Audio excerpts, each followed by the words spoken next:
Hello and welcome to another fly tying session with your host Scott.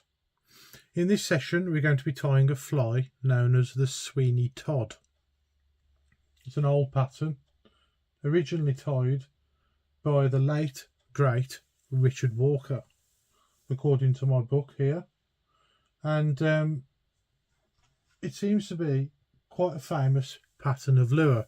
I've never tied one before. This will be the first time I've tied it. So we'll be doing it on the fly, if you'll excuse the pun. So, from what I can gather from the pattern in the book, we actually need a black floss, which I haven't got. So we're going to make do with just the tying thread. And the tying thread I've got is a black uni thread in 8/0. In the vise, we've got a size 12 P800, which is the extra long shanked version of the lure hook. You can tie these on much larger hooks if you prefer. It does say what size here actually. You can tie it all the way up to a 6 down to a 14 according to my book there. For the rib we're going to be using a holographic tinsel. You can use a flat silver tinsel if you prefer, or even an oval tinsel.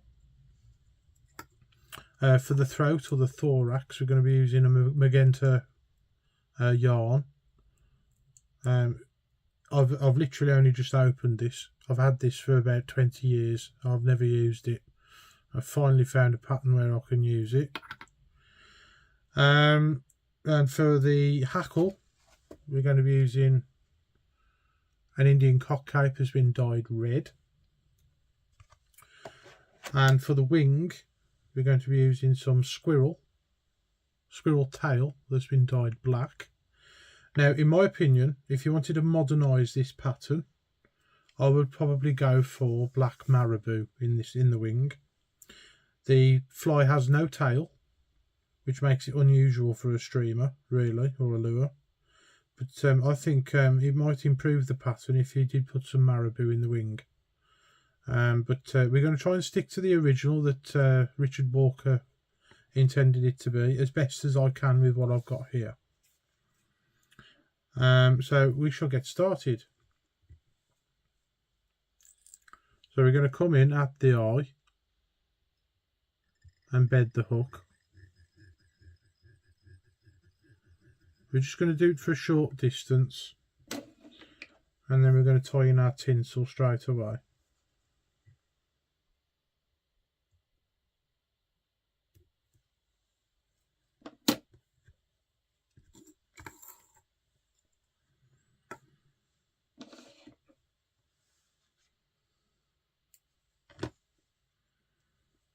You could obviously use a silver wire as well.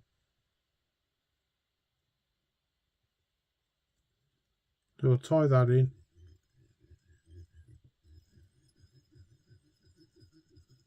And because we're using the thread as the body, we're just going to try and put a few layers of thread down.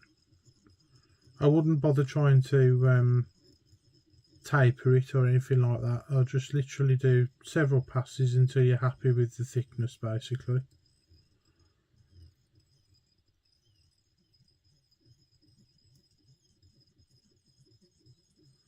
So as for fishing this lure, I've no idea. I've never fished with one. Because there's no weight involved with it, I would probably suggest using it on a fairly high density line to help get it down. But I'm sure the lure would work quite well in the surface layers as well on a floating line. It just depends on the day, really. As for what it may represent some sort of fry pattern. It's hard to say, really. It's definitely just it's basically one step above being a mackerel feather, really. I'm struggling to see exactly what it represents.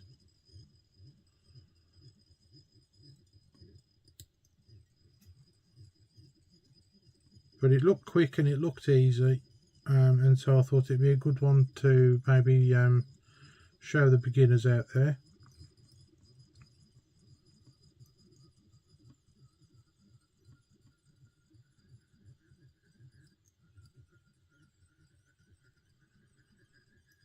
So you just want to keep adding close turns of your thread to try and create a nice even body.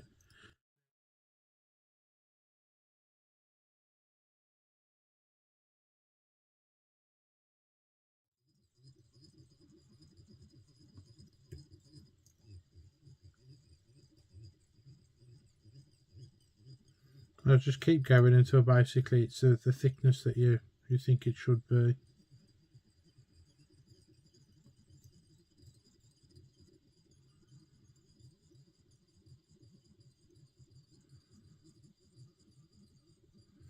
I think we might need one more pass.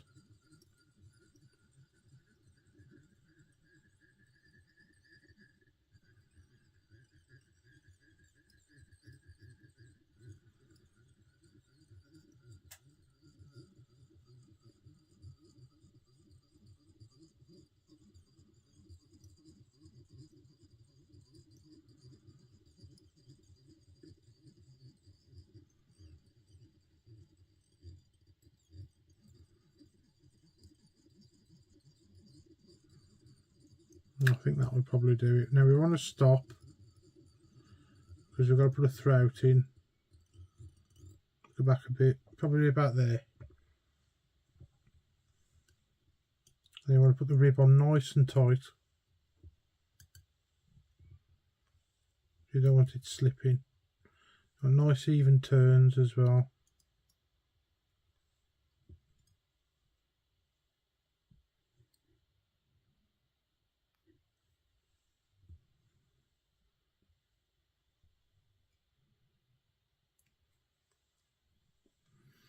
And then tie it in.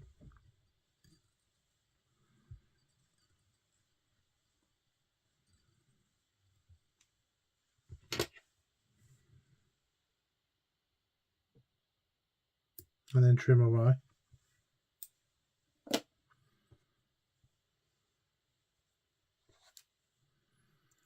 I'm going to get the Magenta floss. Tie that in.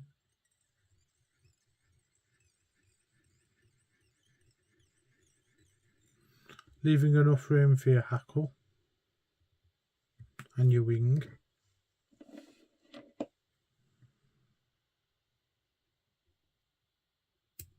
And trim away. And then wind this with close turns.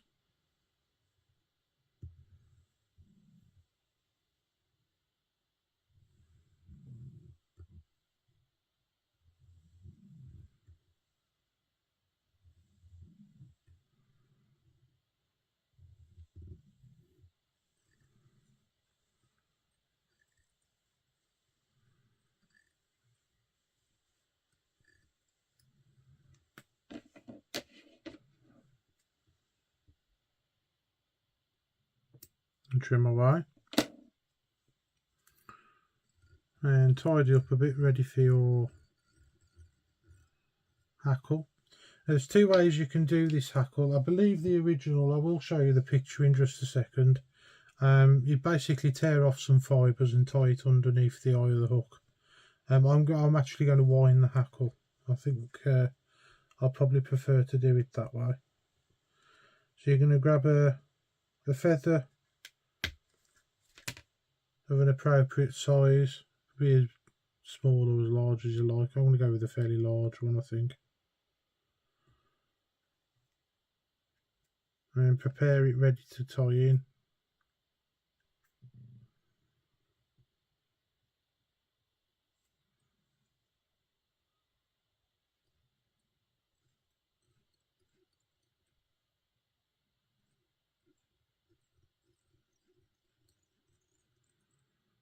And then bring the thread back up to where you want to tie the hackle off. And trim away. And get your hackle pliers. While I've got you on the subject of hackle pliers, I've recently purchased this version.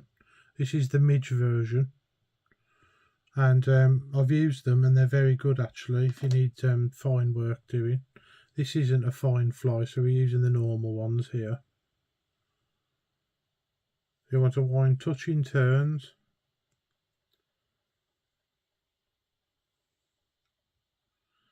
I'm thinking about 3 turns will be enough. Yeah, I'm going to say 3 turns. You drop your first turn in, then move the feather away to the 90-degree angle.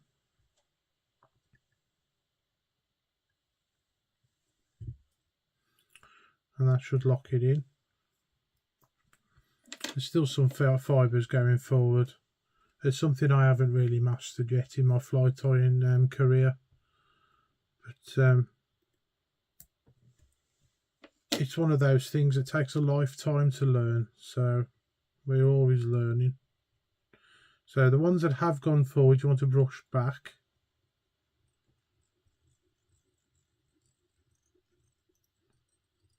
And sort of secure them so that they're going backwards, away from the eye of the hook. The other thing that you can do as well actually is pinch them so that they're coming down.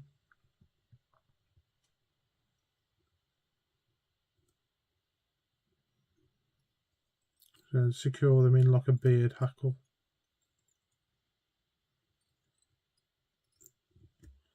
Like I said, don't worry about the odd one going up, that won't hurt too much. So then we're going to get our black squirrel. Now at this point I would actually recommend that you put in marabou. But we're going to try and stick to the original. And we're going to use some black squirrel. You can use bucktail as well. I don't actually have any bucktail, I'm afraid to say, but you want a fairly sizable bunch.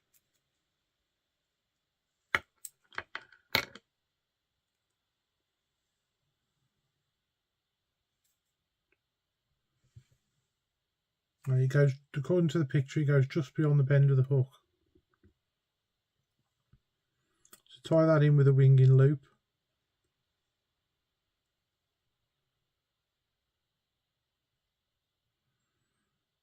Put a few turns in just to lock it off. You need really tight turns of thread. I think I'm going to add another bunch there.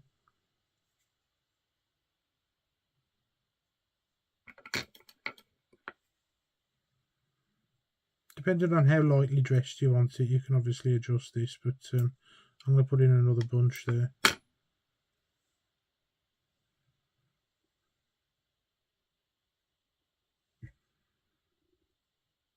Put the second bunch in just a fraction longer than the lower bunch,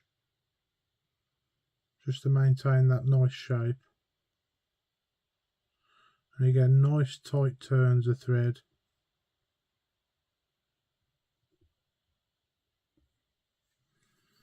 And that'll probably do it. And trim away the excess hair.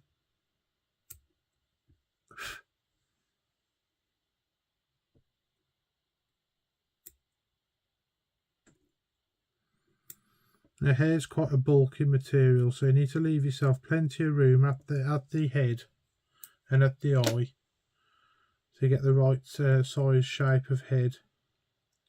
So you want to go to the eye and then you want to work your way back.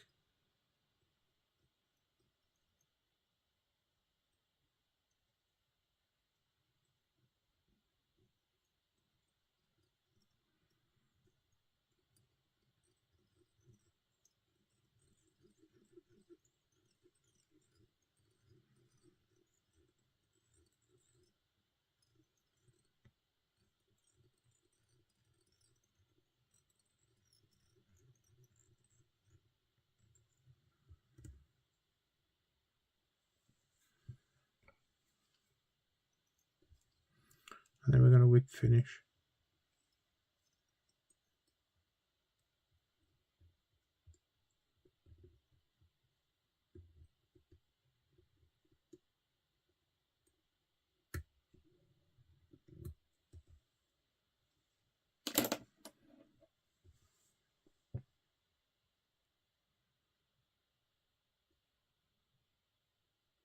There's a few ways you can improve this fly.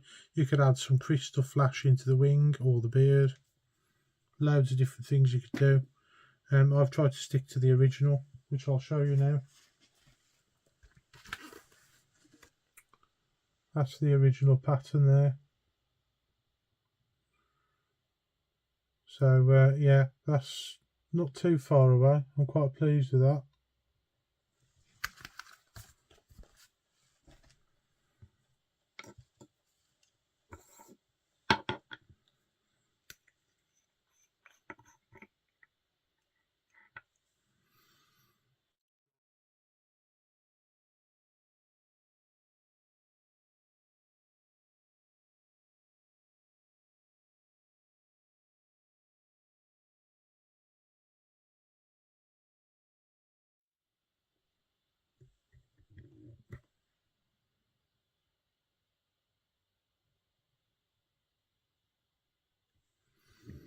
Now, to get the head right, I'd probably use quite a few coats of varnish, or there's another trick I've learnt off and one of my peers, where you can add super glue to the head, let the super glue dry, and then add the varnish over the top. That's Mr. David McPhail.